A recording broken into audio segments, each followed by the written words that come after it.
Welcome to the Heritage Meets Modernity Podcast. My name is Sophia, and I'm working with Kuseido doing research and developing content. In this podcast, we'll be discussing art, literature, and craft, and their intersection in culture. And today I have with me CY, the founder of Kuseido. So this is episode 2, and we're trying to explore a bunch of different topics, but one of them is definitely to do with the role of traditional crafts in Japan, especially now that there's a lot of interest overseas, I think, in a lot of these traditional crafts, but at the same time there's a lot of because of the terminology and the definitions behind how each of these things are categorized, it can be a little bit confusing when people try to learn more about it themselves. So I think this is one thing we want to talk a little bit more about. And of course, this is a huge topic, so it's not like we'll be able to go over everything in this particular episode, but at least this will be the start of, I think, several discussions in the future. So I guess I want to begin with maybe what have you thought about traditional crafts, especially since you've been living in Japan for quite a while now. For me, it's a relatively new thing that's crossed my mind, I guess, because in Hong Kong, we have crafts and traditional crafts, but it hasn't really been so forefront in Hong Kong, although I feel like that's changing in recent years. But I know in Japan, there's always been this much stronger culture of this idea of traditional crafts. I don't know if this is something that's unique to Japan. I think it's probably not helpful to think of it as a kind of Japanese exceptionalism issue, because I think no matter where you are, you do have traditional crafts, right? By definition, the act of making things is in and of itself a traditional craft, especially when it's in the case where the method and the philosophy of that production is passed down generationally. What I would say is that Japan has, through its Kogei law, very clearly defined a section of what they believe, or what the government believed, to be culturally important, to preserve, and therefore to support. And I think that's the difference. Whereas a lot of other countries, for example, I don't know, the United States, for example, or I don't know if there's a governmental protection of like whiskey making in Tennessee, or there's like a culturally designated protection for indigenous crafts like dream catchers. I don't know if it's protected and supported in the same way. But I do think that traditional crafts is present everywhere. And I don't necessarily think that the Japanese definition, and we're going to go into that a little bit, is perfect or ideal either. And I think specifically in Japan, there is a conflation between art and craft because of how the Kogei law is structured and how it's spoken about. And one of the movements that I think we're going to talk about later in this episode is how the need to distinguish those is now becoming more and more apparent. Yeah, I think those are very interesting points. And I do agree, like, obviously traditional crafts, they exist in pretty much every country. But I think, like you said, the distinction is whether it's designated and recognized by the government, and because in Japan, if it is given that designation, they have some support or some additional funding to help them. But if they're not designated that, then they're on their own. So I think like traditional crafts in most places fall under that category where there is this lineage, but it's kind of not really supported by any government body or like additional funding, or it's like very difficult to get additional support outside of trying to just like do it on your own. So I think that's one interesting thing about how traditional crafts are seen in Japan versus, I mean, even in Hong Kong, we have an official list of intangible cultural heritage.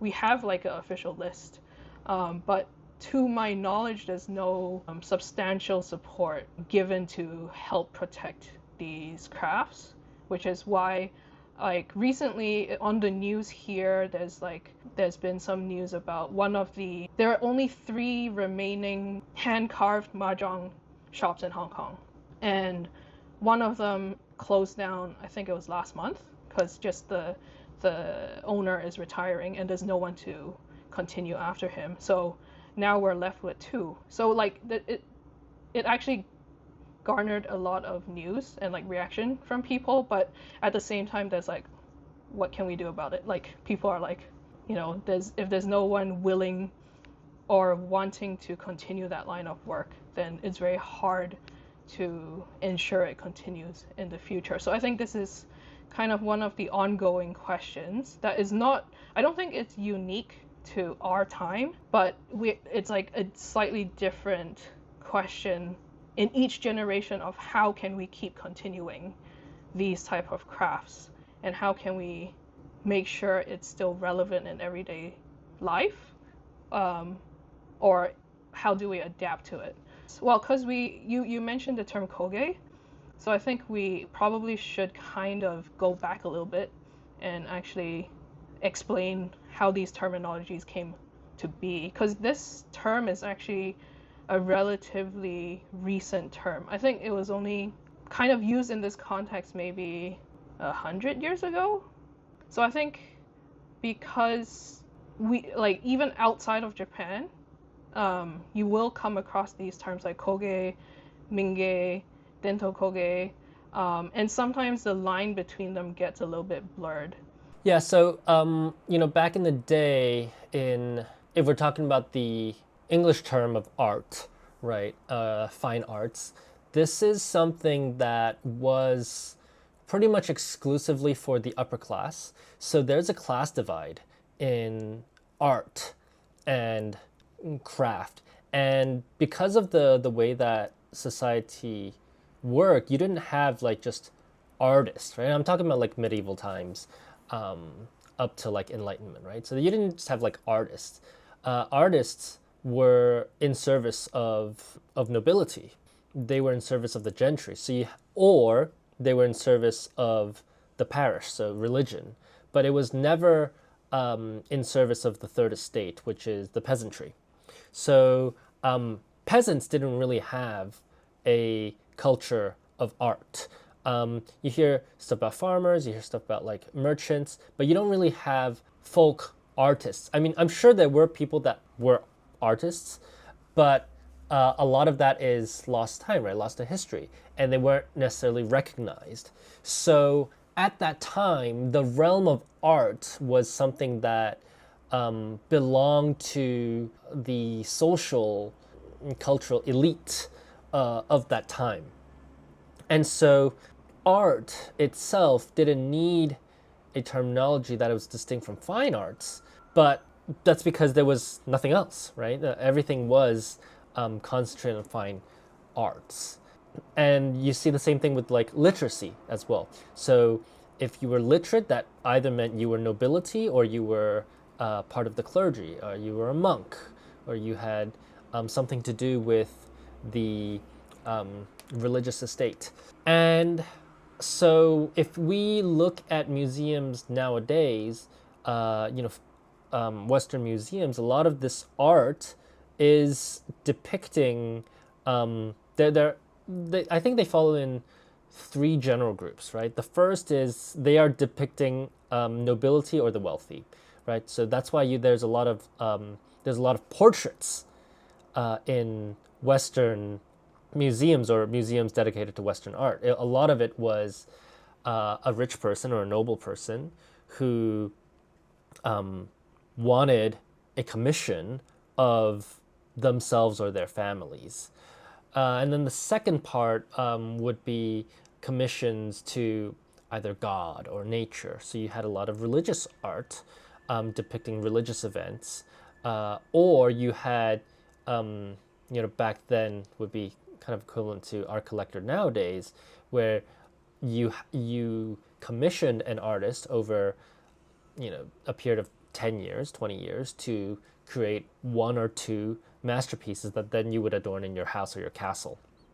And so in the canon, I think, of European history or art history, and viewers, please let me know if I'm missing something or if I'm wrong, because I'm sure I'm missing a lot of nuance. This is not my, this is not my field of expertise, but for a long time, that was where art belonged.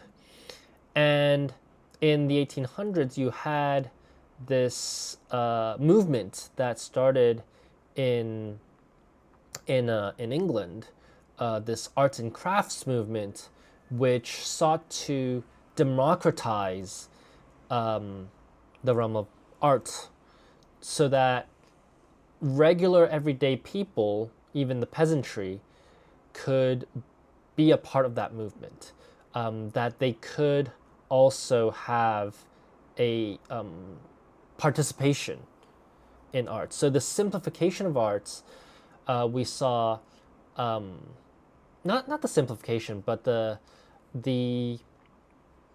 I would say the flattening of social access to art became things like pattern making, and turned into an idea that anybody could create art from their homes. And I think this was the first time that in the Western canon there was a distinction between art and craft. And I think we're going to talk a little bit more about that distinction, what it means today as well. But just to get back to my earlier point, then art became fine art, and then stuff that you could do at home became arts and crafts. I think even to this day, there's not a good, clear consensus definition on the difference between arts and crafts, and I'm looking forward to discussing more of that distinction with you later in this podcast about how we view the difference between arts and crafts. So I also want to add to your explanation of the arts and crafts movement, because it's not only kind of what you mentioned, but it's also as a response to the rapid industrialization at that time. And that's why the distinction of like crafts became more important, because like before industrialization, all product had to be made by hand. Yeah, like were made in like either family-run businesses or workshops. That's been the way things have been made across the entire world until machinery and industrialization came in to production. And so this arts and crafts movement was kind of a reaction to that as well, where I think one of the most famous people known in this movement is William Morris, even though he didn't start this movement, but he was one of the important voices in this movement. So I'm just reading off one of the articles here, which I will link to in the show notes. So basically, he believed that there was an importance of creating beautiful and well-made objects that could be used in everyday life, where the maker still remains connected to the product and to other people. And the problem he saw with industrialization is because of machinery and like the factory work production, that the makers are becoming increasingly disconnected with the stuff that are being produced. And this is why arts and craft is intrinsically part of the Marxist movement. Not to get too political into this, no matter how you feel about Marxism or whatever other political ideology, but if you read Marx's, he had a essay on the alienation of labor, where he specifically points this out, that as things move into mass production and assembly line, people get disassociated with the things that they're making because they're no longer part of the craft. So there is a parallel movement for art, the arts and craftsmanship, so the democratization of art and a Marxist socialist political theory at the same time. So in that sense, and I say this all the time in person, I don't know if I've actually said this on the podcast, but in that sense, art, especially in the arts and crafts sense, but also general art in general, or art in general because it's handmade, is inherently, it goes inherently against the pure capitalistic or the hyper-capitalistic idea, which requires efficiency. Yeah, and I think it's interesting because obviously now the AI debate is ongoing, but when I was like looking into this idea, I can't help but feel like there are definitely parallels behind what AI is currently, the implications of what AI can do to the arts and creative industries, and how the industrialization in 1800s also had like a similar sort of disruption. But obviously, I think now the potential impact of AI is much, much broader than what industrialization did in the past, and so that's why there's a lot more uncertainty and like concern about what does this actually mean for creative work, for not just handmade work, but just human work in general. But again, this is like such a big topic, so I don't think we'll discuss it too much in this episode. But yeah, this was just something on my mind as I was looking into like researching arts and crafts movement and like Kogei and like traditional crafts. So yeah, I think moving back to this arts and crafts idea and how it relates to what happened in Japan, I do think what happened in the West did influence how Japan decided to move forward after they kind of reopened in the Meiji period. So basically, during the Edo period, Japan was pretty much shut off from the rest of the world, except for like some trade with like the Dutch, if I'm understanding correctly. But basically, it was only the Meiji period, so that was during the 1800s, where they actually opened up to the Western world. And so that's why all these ideas about this separation of arts and crafts and fine art, it kind of entered into Japanese society, because I think before that in Japan there wasn't actually a separation between what is art and what is craft, because they kind of viewed it all in the same bucket. But I think what made Japan try to come up with their own definition of what is craft, which is what they call Kogei, and art, which they have their own Japanese word for it, which I believe, let me check my notes, Bijutsuhin for Bijutsu. yeah, for fine art. Like these terms only came into existence basically when they were trying to present their work to the Western world and fit the Western categorization of what is craft, what is fine art, what is art. So I think that's at least the history as to why these terms exist nowadays, why you will hear Kogei is quite common, or even Dento Kogei, where Dento translates to traditional, so traditional craft. And also in parallel to maybe not parallel, but kind of very soon after the arts and crafts movement, which began in England, there was a very similar movement that happened in Japan in early 1920s called Mingei. So Mingei is roughly translated to folk craft.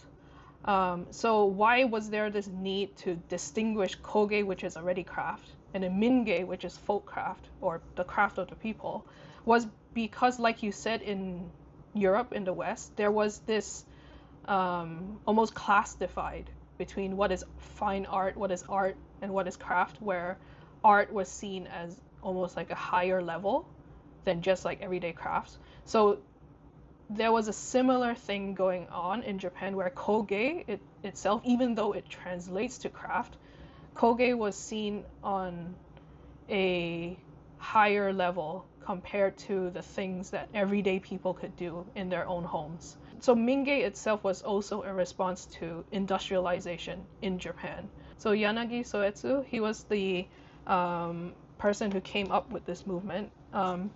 They felt like the stuff that were handmade by everyday people were being kind of lost to the industrial process, and there was this disconnection between the person and the product going on.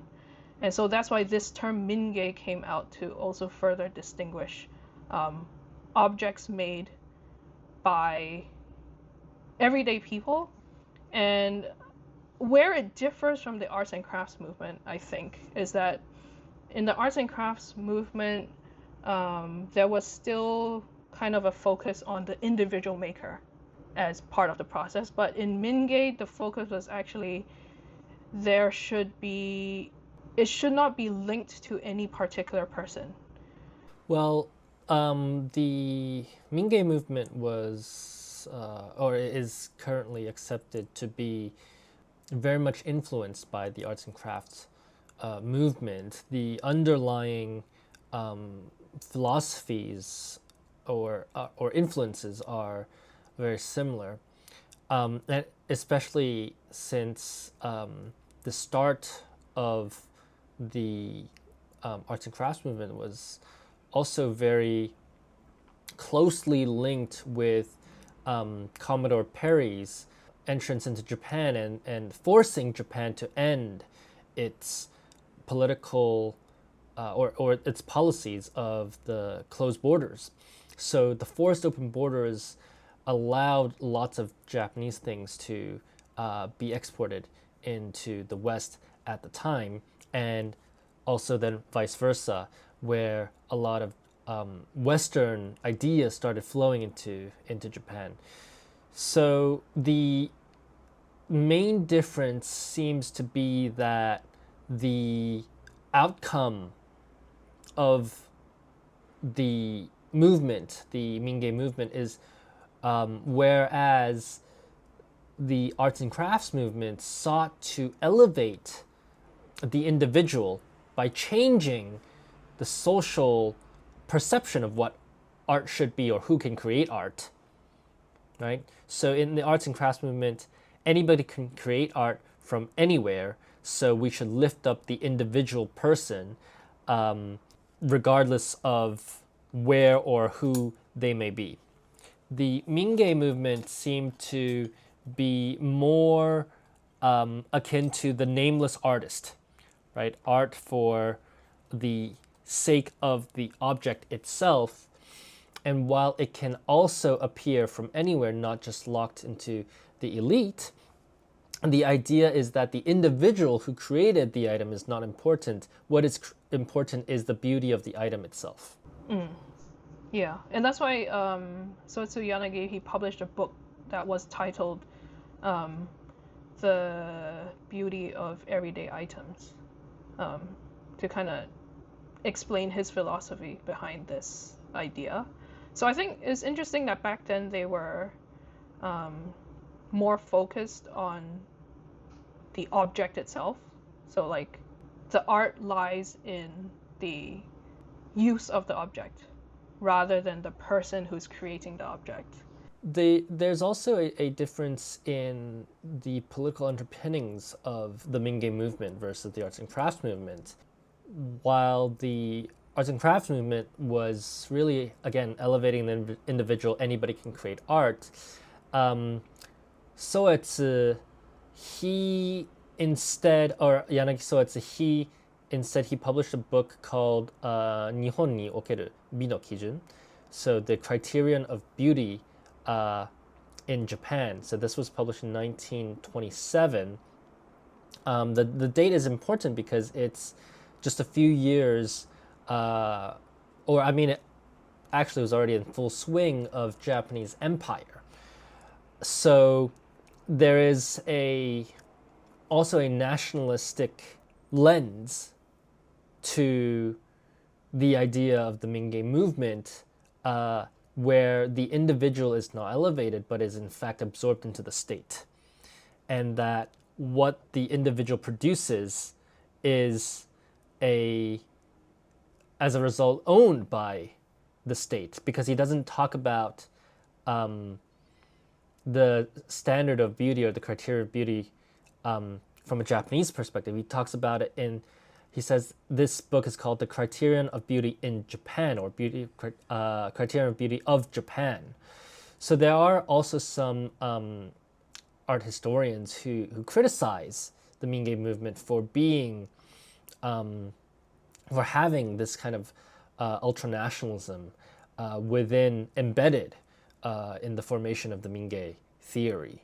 Yeah, that's interesting to consider, because I haven't come across that angle before, but I can definitely see how that would be an interesting point to discuss.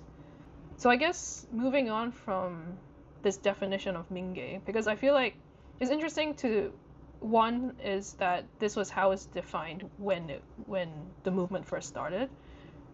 But I feel like nowadays people actually have a slightly different relationship to what Mingei actually means. And because I think it was last year, it was the 100th anniversary of the Mingei movement, a lot of the people who follow this now, you cannot completely remove the artist or the artisan creating the work from the product anymore.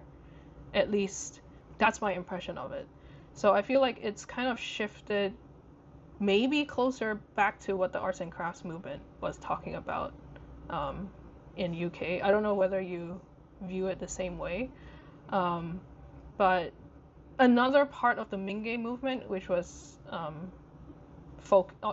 which they focused on at that time, was that the items produced, one, they have to be handmade, but they also have to be low cost. So I think that's an interesting thing to consider in current society, because this is one of the problems that artists and artisans have with pricing their work and being able to actually make a living out of this, is that because of the very nature of handmade stuff, there is an inherent cost to that, which is always going to be much more expensive than mass-produced items. But in the Mingei movement in the past, because mass-produced items were also cheap at that time, but they're like items made by hand shouldn't become so expensive that ordinary everyday people can not afford it either.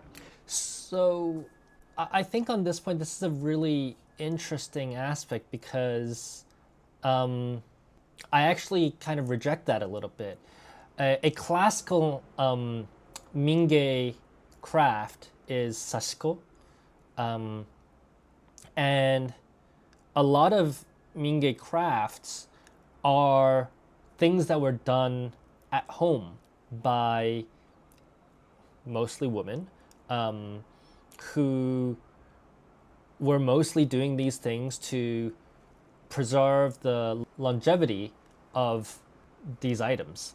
So I think by definition, a lot of Mingei or Mingei items should be produced at home and by yourself, that you're not actually paying for this. You are a participant to this. And once you create this, you become part of the culture. You become part of the lineage of that Mingei itself. I think that's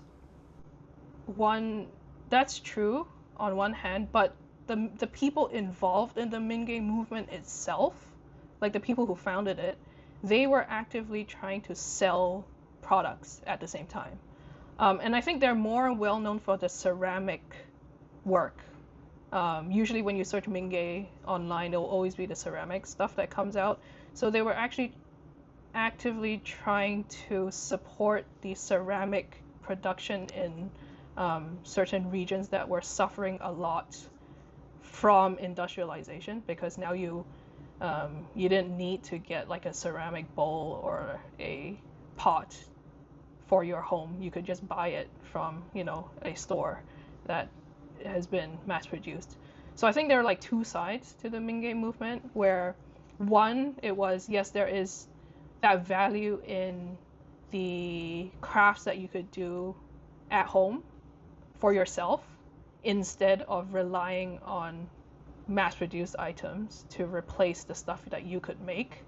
On the other hand, it's also them trying to preserve those crafts that have been going on for hundreds or maybe thousands of years at that point, which the makers could survive in the past because there was a need for, people needed pots, they needed tableware at home, and these pottery villages would be the ones producing them and selling to other people in the country. But then with the rise of machinery and factory work, then these people in the pottery villages no longer had the means to sustain themselves.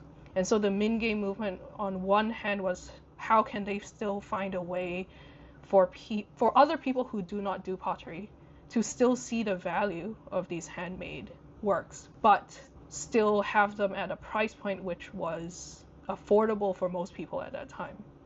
And this is good because I actually disagree with your analysis. I'm not challenging the fact that they were selling these items, but I am challenging the why they were selling these items. Because clearly in every village, right, in Japan, you needed pots, you needed plates, you needed pans. And not every single individual would have been doing that. The economics of the village would be that there's, one family that makes the pots, and then one family that goes and hunts, and then, one family that, makes the metalware, and then you would trade amongst each other to get this. So Yanagi, he started this Mingei movement actually by going to Korea, and then he saw, pottery in Korea are made in a different way to, his village. And so, and I'm reading off a little bit here, but he collected a lot of different items from Okinawa to Hokkaido and then everything in between. And I think the point of the Mingei movement is, of course, yes, there was industrialization at that time and centralization of production. But at the same time, it was to show the range of what Mingei or what handcrafted items are across the Japanese archipelago. And I think that's why there was a sale, a retail element to the Mingei movement, but I don't think that it necessarily was supposed to become an industry. Yeah, I think this part I'm also not super clear on. So I'm basing the stuff that I've said based on some... So I recently came across this video on YouTube, which was quite interesting because they actually had footage from that time period. And the the guy who made these documentaries went to interview people who were alive at that time, who remembered what was going on. So like now they're like 90 something, like or almost 100. They're like really old. But basically there are still people who remember what it was like at that time, and he was asking them what they remembered about the process, like what they were doing. So I think this is as close to primary source information that we can get based on what people were thinking about at that time. But yeah, I do think it's quite this is quite a deep subject, and it's been going on. This discussion has been going on for over 100 years at this point. There are even some of the popular magazines in Japan. Last year they had issues talking about the Mingei movement and how it's seen nowadays. And even recently in Hong Kong, there was just this book published, not specifically about Mingei, but about traditional crafts in Hong Kong. And in the introduction page, they referenced the Mingei movement from 100 years ago. So I think what is interesting about these type of movements is that there's no one way of seeing it, because it kind of changes as society changes. So it may have started off a certain way, and as society keeps changing, as like we as a society will have a different relationship to these type of products and what they mean to us and how we think it should continue into the future. So that's why I think it's very interesting to see your point of view on it. And I personally feel like I don't have a very good idea of it from a personal perspective, I guess, because I'm still working through a lot of these questions myself. So I think, yeah, it's an interesting discussion to keep going back to. I kind of wonder, like, let's say if we revisit this topic in a year or two, will we also have different ideas or like, sure. you know, For sure. new ways of thinking about it. But yeah, I think that's we can probably leave this part for now, and I guess bring it more.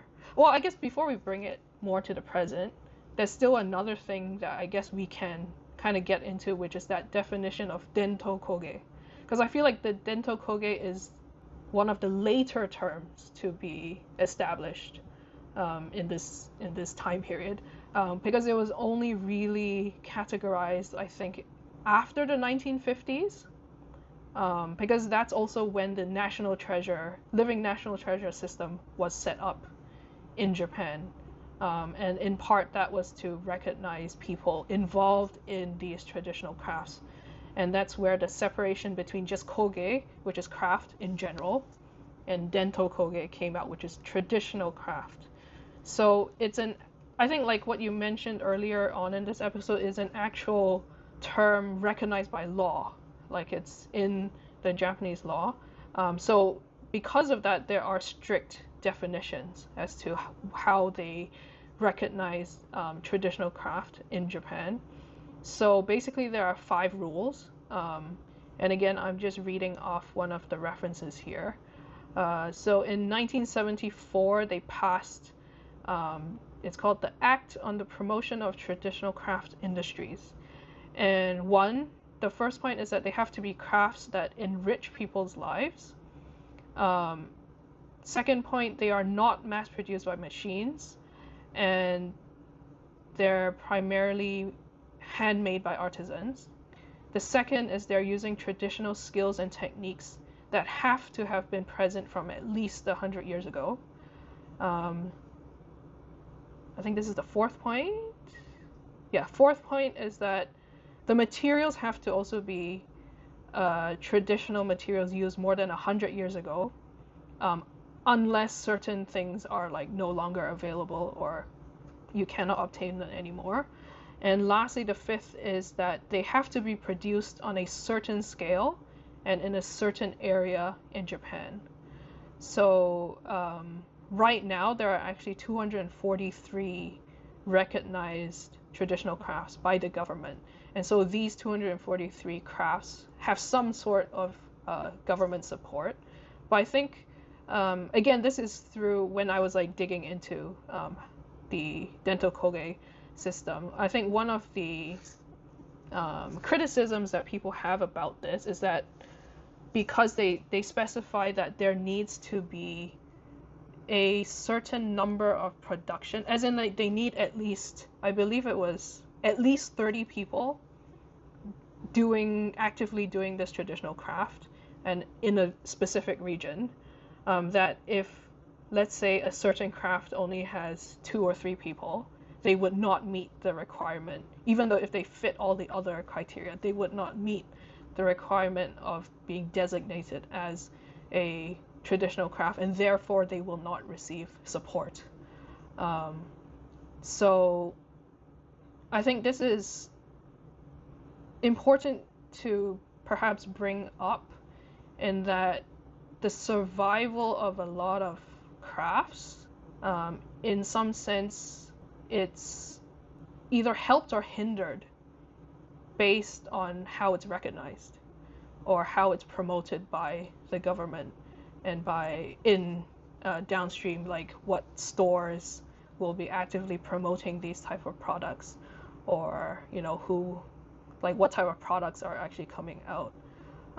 So I think at least I wanted to go into this because now that will be interesting to discuss how do we think about it in the current times in terms of, I guess more broadly, what is that value of these traditional crafts, and how do we decide which ones are worth protecting?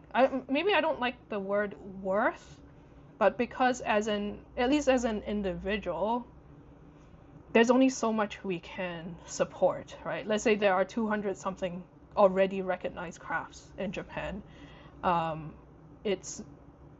And I wouldn't expect this for any individual to actively support all 200 crafts, right?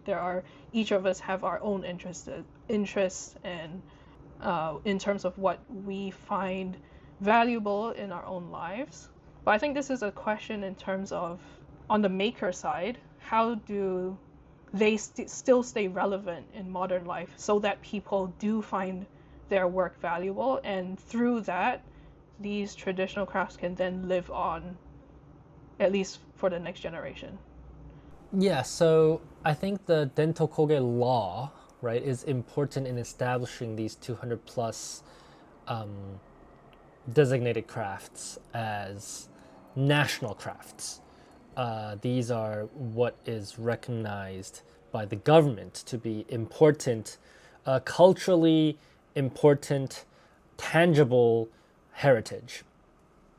And thus, the living national treasures are those who protect and continue that. And I think that it's an important recognition of that. But at the same time, I do think that those are merely legalistic matters.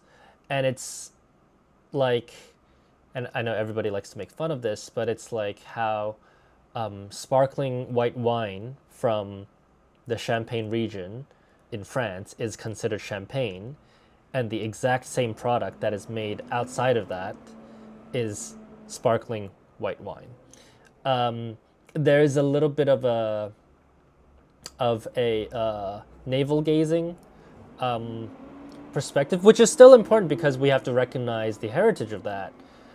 But I think for the average person, the legalistic distinction of Kogei and Dento Kogei is not really something that a regular person would need to think about.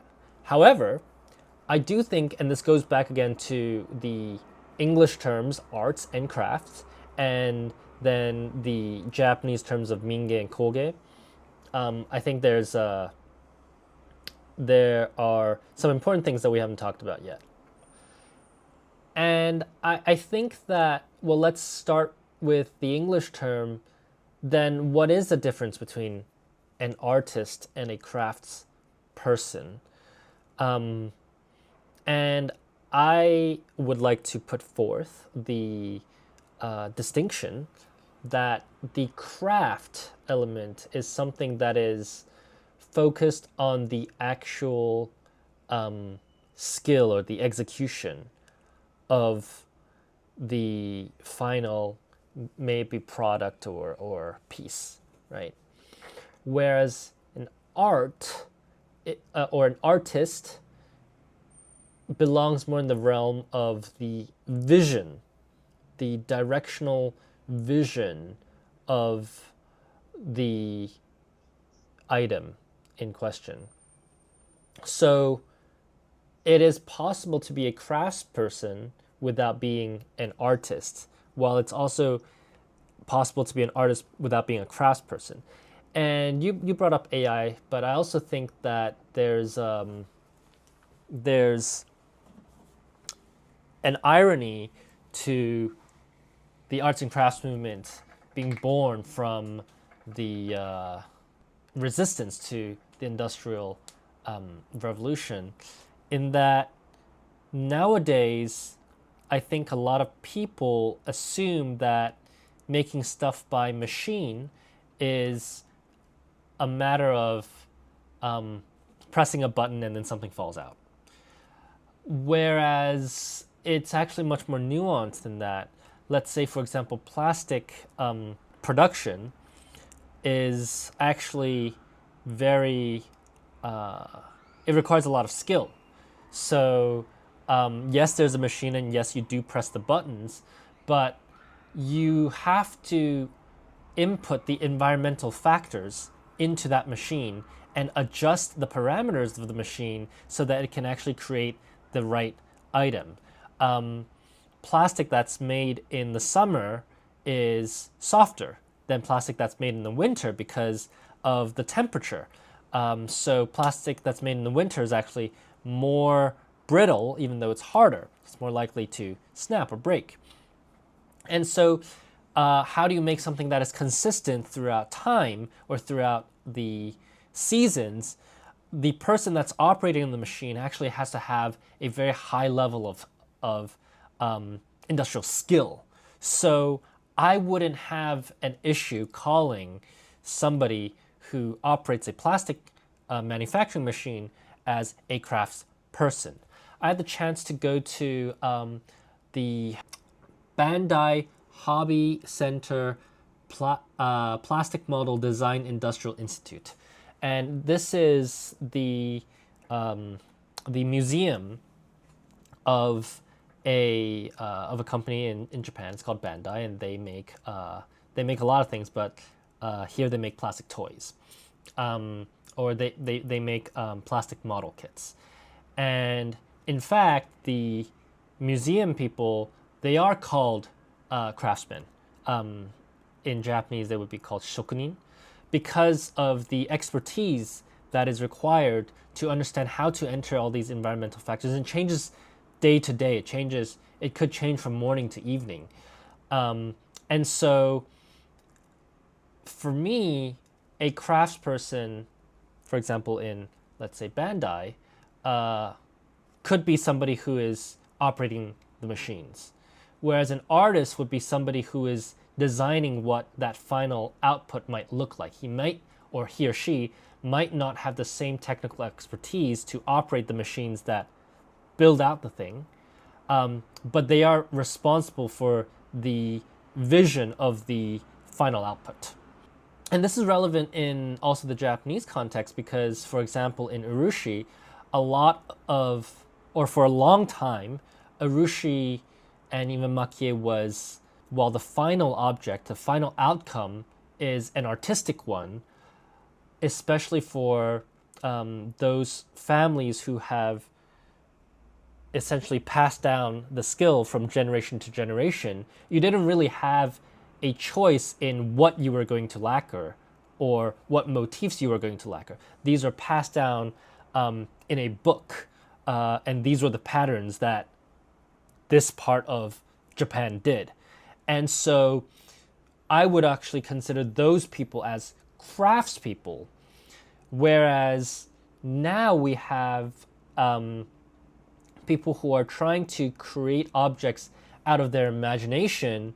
They might be classified as both a craftsperson and an artist.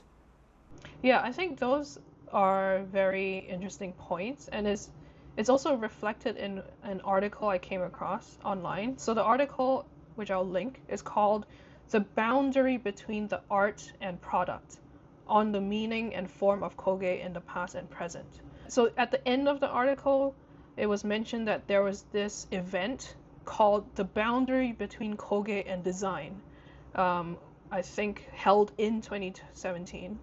So if you search on Google, it's actually quite interesting.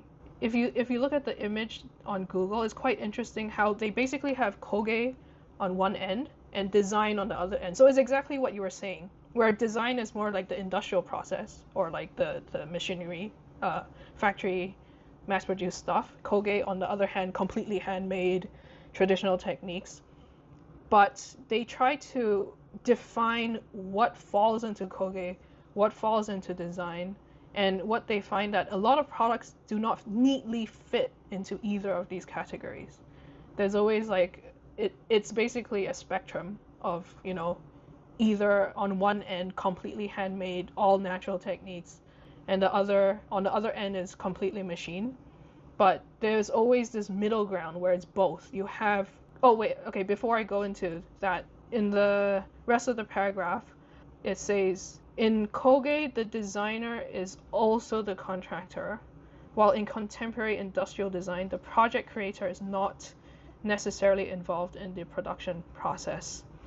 And then skipping ahead, but it is not always possible to clearly specify the nature of the item. Sometimes it's a combination of both handicraft and mass production. So I think maybe the focus of this is slightly different from what you said, where even though it's the process done by a machine, the person operating the machine also needs to be highly skilled in knowing the material that they're working with and how to use the machine, which is basically how a craftsman using traditional techniques has to have the same relationship with the materials and the tools that they're using. But I think this article has like a interesting, it points out an interesting thing where, because of the advances in technology that we have now, we shouldn't automatically dismiss anything that's machine made as not having skill.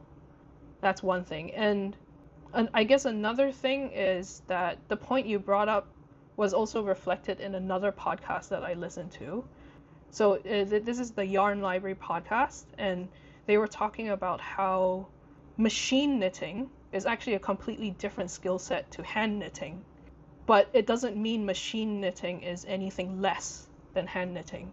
It's just a completely different process, and so you need to have an equal amount of skill to know how to operate the machine involved in machine knitting versus just doing it by hand. So I think that's quite a important point that you brought up there, where I think, because nowadays it is very easy to fall into that distinction between, oh, this is all handmade, or, this is mass produced, therefore it's not good. I think there is even nuance in the mass production discussion, where you can have mass produced items that are very bad quality and obviously not designed very well. But on the other hand, if the design and the intention behind the mass produced product is done well, you can still get a very good quality product at the end of it. It's just how it's produced is different. So I'm going to say something a little bit controversial. So for for Kogei, there is a group that is under the pilot corporation called the Kokkokai. Now, the Kokkokai are the inheritors of Matsuda Gonroku's, I would say, vision, right, of lacquering items, lacquering particularly fountain pens, and exporting them to the West. But interestingly, I believe Matsuda Gonroku, who was a living national treasure, he only did prototypes. He never made things for production. Whereas nowadays, a pen that is made by the Kokkokai, usually it's branded under the Namiki brand, you could have, let's say, 100 of these, right? And all 100 of them look essentially identical, which is a huge skill in and of itself. Now, here's the controversial part that I'm going to express.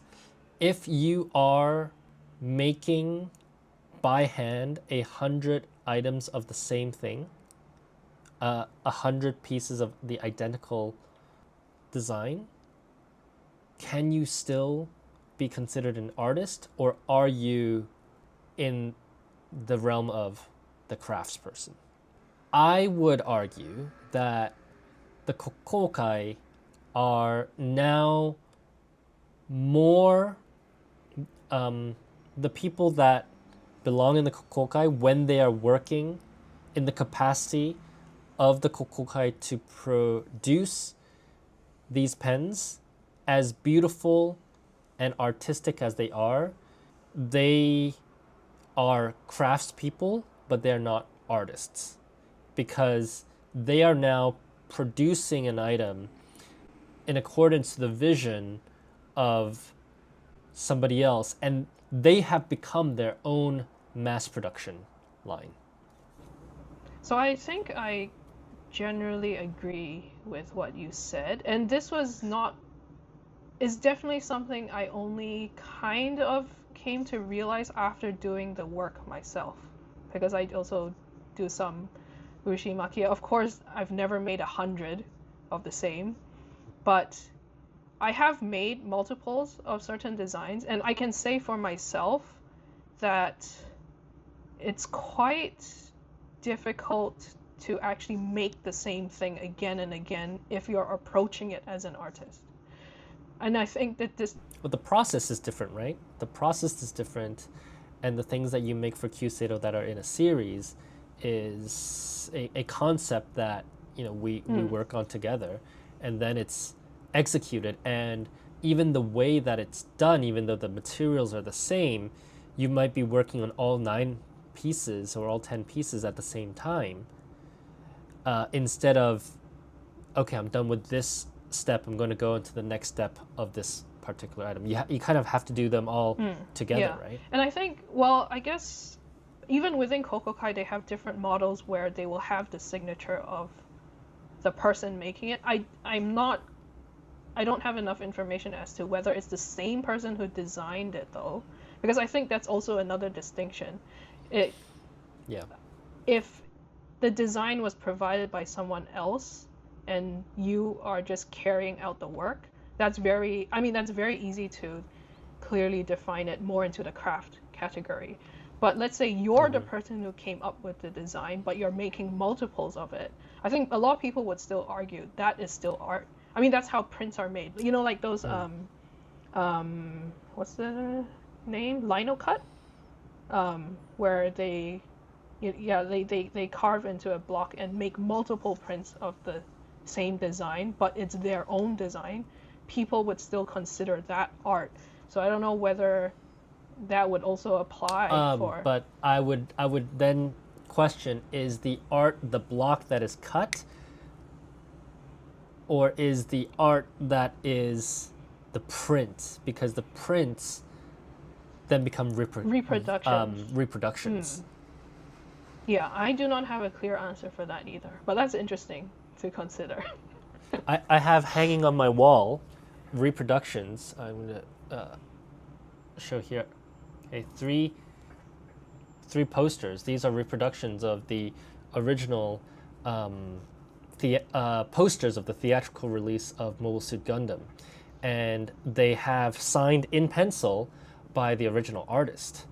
The original artist hand drew the paintings with watercolor, but these are most certainly reproductions, right? So was he an artist in creating these reproductions, or was he a craftsperson while doing these reproductions that are, I assume, prints? Yeah, I guess that's interesting to consider, because I guess the way I view it right now, for at least the work I do, is that if I'm fully involved in creating the design, that's the artistry component. At least if I'm given complete freedom over whatever the outcome is. That's where most of the artistry comes in. But let's say if I were to then have to repeat that design, let's say 5 times, 10 times, 20 times, then the process of repeating that moves closer towards craft, because then I need to control the technique. I need to control the process so that the outcome is as close to each other. It's a reproduction of the original. So I guess if I think about it that way, then that's where I would draw the distinction. And there is great skill. You need to have great skill in order to actually replicate the process, like in Yes. Namiki's case, like 100 times. Yes. Like when I Yeah. think about having to do the same thing 100 times, I would give up. I mean, for myself, I would be like, I do not want to do the same thing 100 times. And that's just because of my own relationship to the art form or the craft. Yeah. And that's why at Kyuseido, when we do commission these pieces, we don't, I mean, we could potentially say, you know, we want to sell 100 of these. And so, you know, Mr. Craftsperson, Mrs. Craftsperson, please make me 100 of them. What we want to do is work with and that's why we call them artists in this capacity, but work with the artists to come up with an idea together. And if it is part of the artistic series, then we would prefer to say we will have, you know, not one, but maybe 9 pieces, 20 pieces, and never to be seen again.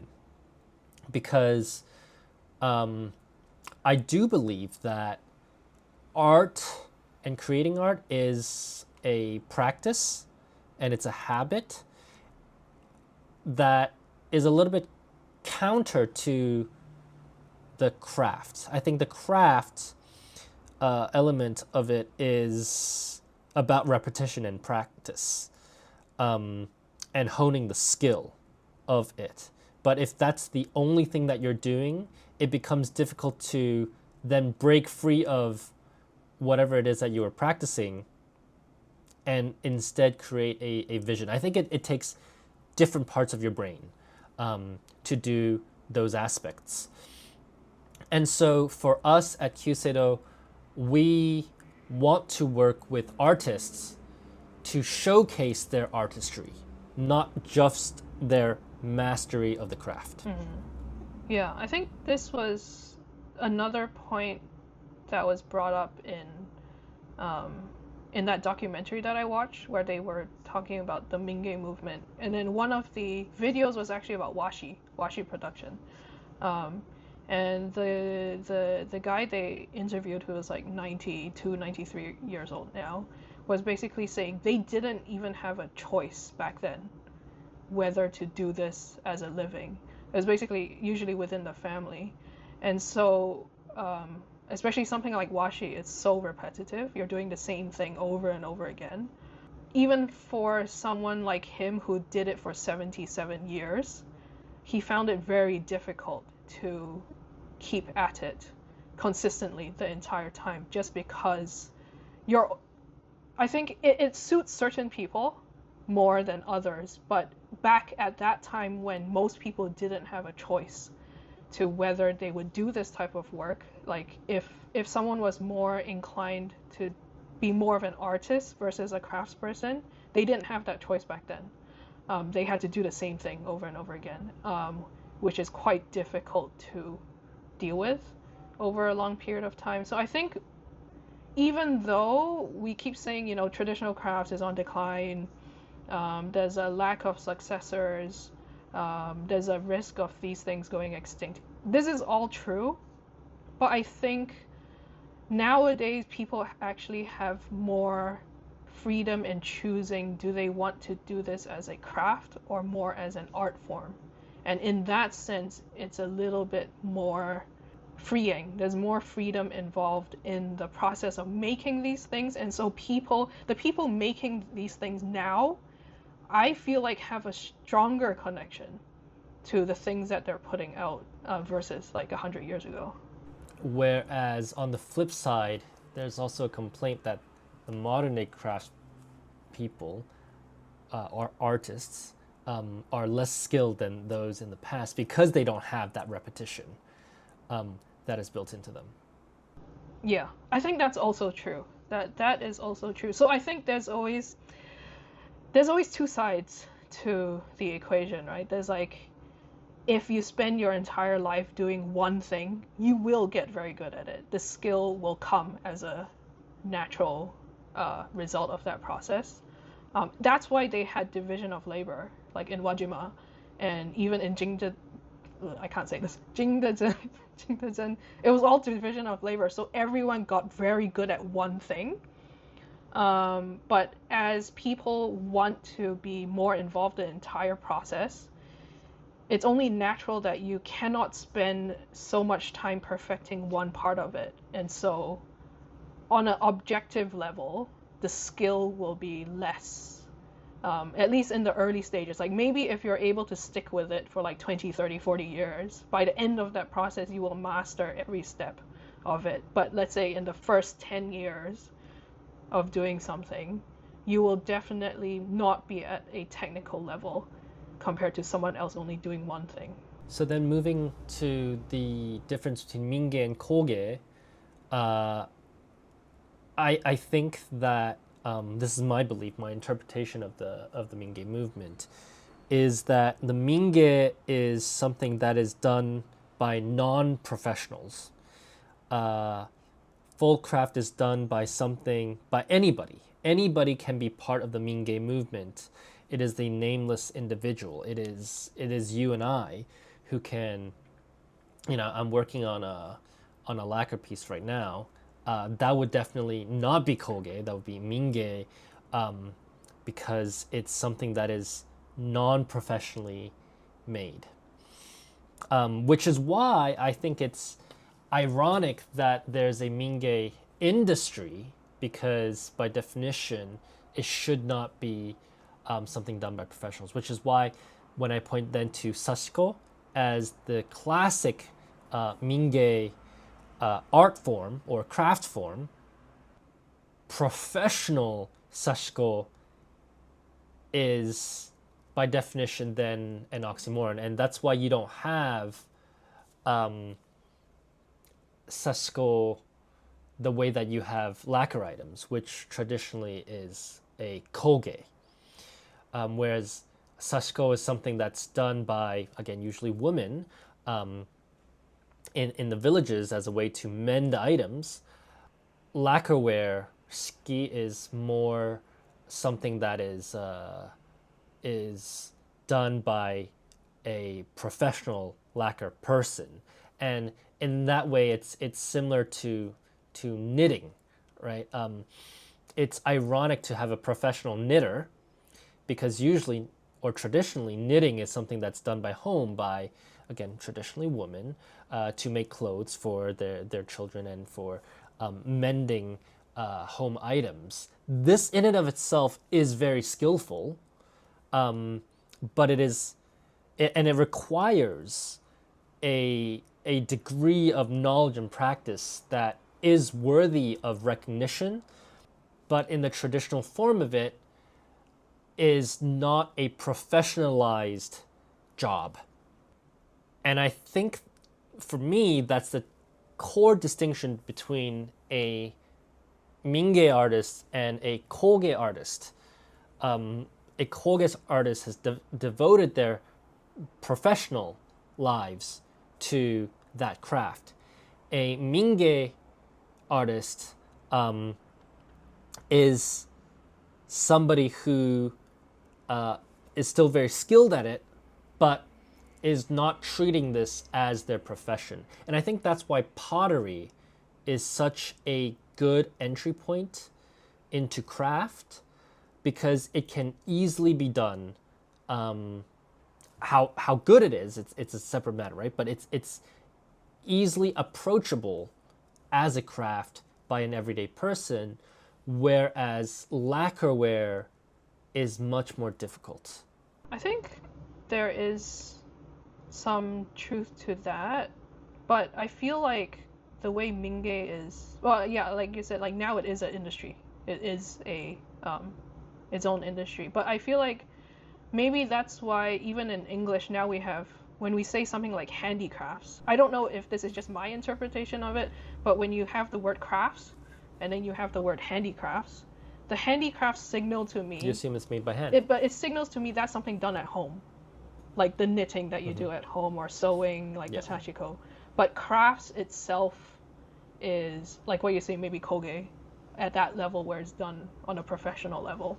But I think the one of the reasons why Mingei itself became an industry, I mean, like how like mass production has basically taken over most of what's produced in the world today, Mm-hmm. and therefore anything handmade is inherently more valuable if you see it that way, and therefore it becomes its own industry Mm-hmm. because it's different from what's mass produced. That goes back to what I was saying on how with these terminologies we have to kind of see it as an evolving thing. It doesn't have the same meaning that it has 100, like even 50 years ago or like 100 years ago. The meaning always keeps shifting, and then we have to keep reevaluating what does it mean now, because like even the word Kogei, based on what I read, Kogei actually encompassed both industrial and handmade processes when they first came up with the term. Which is why you have to have the legalistic definition of Dento Yeah. Kogei, which excludes the Yeah, so that's machinery. why they had all these terminology come up. But nowadays, when people say Kogei, no one will think about industrial processes. Everyone will think it's a handmade thing. I'd argue that the Mingei industry is actually, and again, very ironically, runs counter to the original philosophy of Mingei. The Mingei industry, it's selling the experience of the Mingei because of the industrialization of society and the mechanization of society. You have a human desire to yearn for the handmade. So a lot of Mingei, if we think about it as a business, is actually for the customer to experience and to see what it is like to make something by hand, knowing that the customer will probably not fill their homes with things that are made by hand, right? And then you buy something as a souvenir of that experience, and you get to say, oh, this is made by so and so in this region of the world. It's a feel good item for you to remember that experience rather than the beauty of the object itself. I think that's the commercial aspect of it. You know, when you have like these, That's the industrialization of it, yeah. especially like those tourist workshops, like just 1 hour, 2 hour type things, where you can experience part of the craft or part of making it.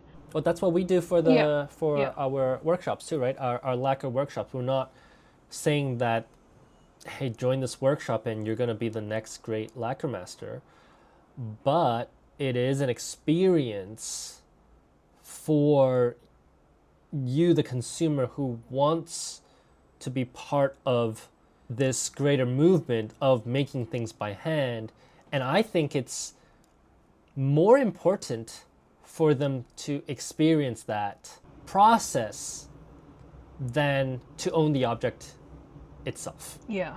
I think it's a good way to get people to kind of enter that world, or like begin to just see how things are actually made. Because I guess with a lot of the more technical crafts like Urushi or Makie, it's easier to access information and materials nowadays than even 10 years ago, I would say.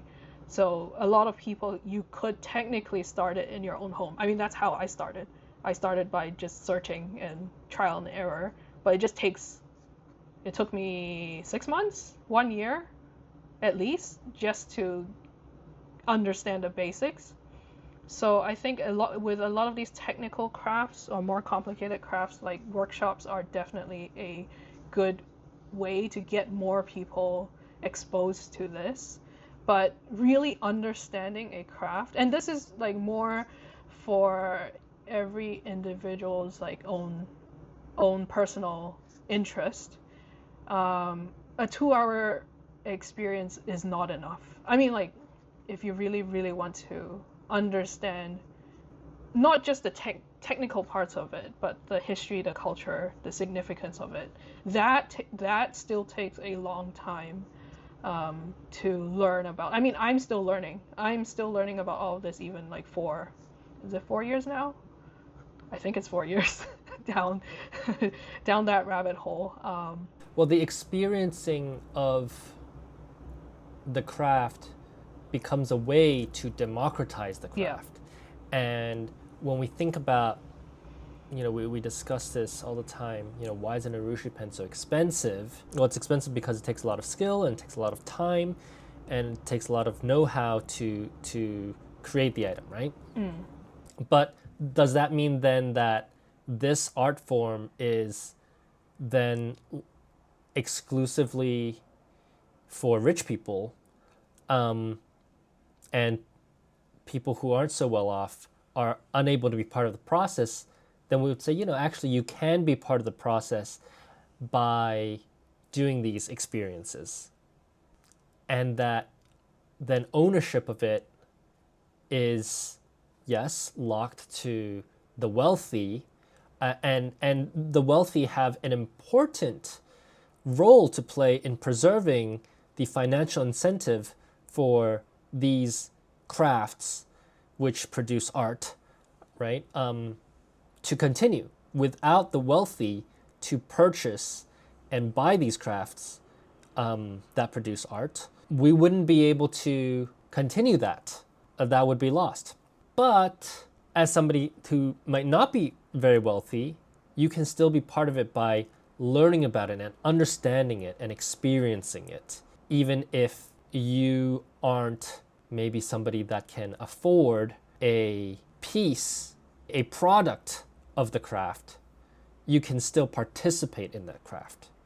And that, I think, is an important part of democratizing art and democratizing craft, and therefore important for us, Kyuseido, as a company, to provide that.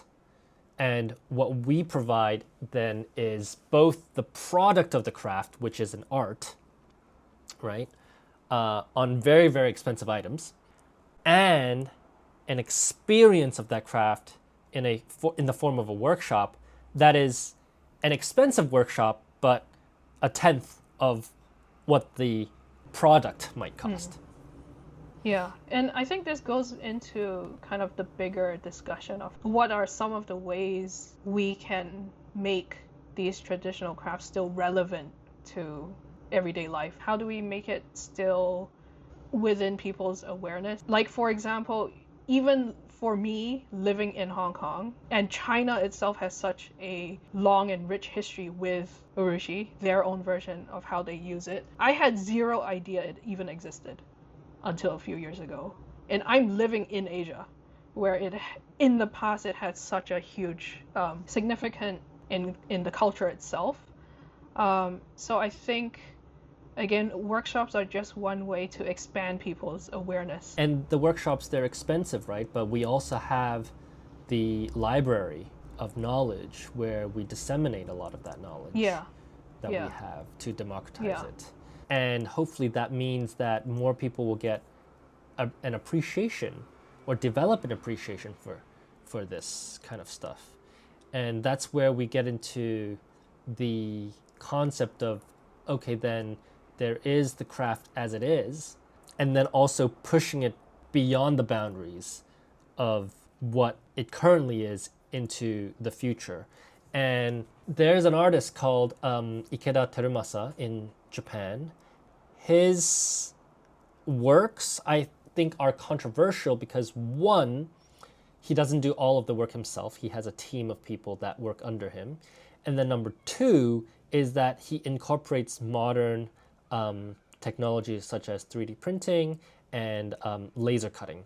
And so he's able to skip or bypass some of the processes, such as, for example, if somebody wanted to make a sculptural work from Urushi, then they would have to use kanshitsurushi, and then they would have to do in all the details in a slower manner. And then if Ikeda Terumasa, I believe he uses 3D printing technology, he at least models stuff in 3D, is able to print them at a faster pace while maintaining the detail of the underlying base. And what's distinctive about his work is that he uses these laser cutters to build science fiction universes, right? So there's a lot of inspiration from, for example, The Matrix. There's a series that he does where he has numbers cut out in Raden, and he he lacquers that, and it's a product that is very distinctly contemporary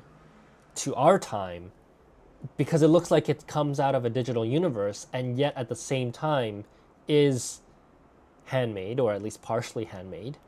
And he becomes the creative director of that project. There's criticism because he doesn't do everything by himself from start to finish, but a lot of people want to buy his works over stuff like more traditional stuff, for example, like bowls and chopsticks and tea ceremony sets. People are lining up to buy his stuff because it's interesting, it's new, it's contemporary, and I think that Ikeda-san is doing the world of lacquer a very much needed service by bringing lacquer work back into the zeitgeist. And there's a lottery to buy his stuff. You can't just buy his stuff. You have to go and enter yourself into a lottery, and it's very competitive to buy his stuff. So the appeal of his works to the contemporary consumer is one, extremely needed, and two, is smart because as we said almost an hour ago, that the arts and crafts movement is rooted in a Marxist idea of regaining the connection with the object, with the product. We have to recognize that we do live in a hyper-capitalist society, and so the production of works that can appeal to a consumer, a wealthy consumer, but consumer nonetheless, is paramount to the survival of these arts and the survival of these crafts. And that's why, again, we make products, and our base product is manufactured, mass manufactured, and then on top of that we add the craft element to it to showcase the worldview, the world building of the artist. And I think this is something we'll touch upon later on, but especially, so Ikeda Terumasa, his works are being actively, acquired by museums to showcase what is being produced now. Because I think one difficulty a lot of the traditional crafts face is that a lot of the stuff is still stuck in a previous generation. They're the stuff that was relevant 50 years ago. And especially how fast the world is changing nowadays, is no longer as relevant now. So that's part of the difficulty with a lot of traditional crafts. And it's like, that's why you have all of these younger artists coming in who are around our age, who are able to come up with a lot of new ideas and then incorporate these traditional crafts methods into it. And that's hopefully one way these traditional craft lineages can then continue into the future. And that's why, like, in Hong Kong, we have a gallery specializing in lacquerware, where they actually have both approaches. They have both the traditional tableware, items that you would use just on a daily basis at home, and then they also have all of these like really sculptural works for display or for museums, really showcasing the individual artists' ideas and approaches. And I think that's a very good way to, like, not forget what has been before, but then show people what it could be in the future. Because I think, like, for me, I get a lot of ideas just by looking at contemporary artists' work, even though it may not be my style, even though when I look at these things, it's like, oh, it's not something I would gravitate to, but if I never saw them, I would not even think it was possible to do something like that. So I think that's where it's super important to have that being like put out into the world, because you don't know what the downstream effects of that are for like the whole industry. So it's been a long podcast. Let's call it a day for today. And I'm sure we're going to revisit a lot of these ideas again down the line in a future episode too. Yeah, for sure. Yep, thank you everyone for listening to today's episode, and we'll see you next time. All right, bye-bye. This is a Kuseido production, and you can find us on our website at kuseidotokyo.com.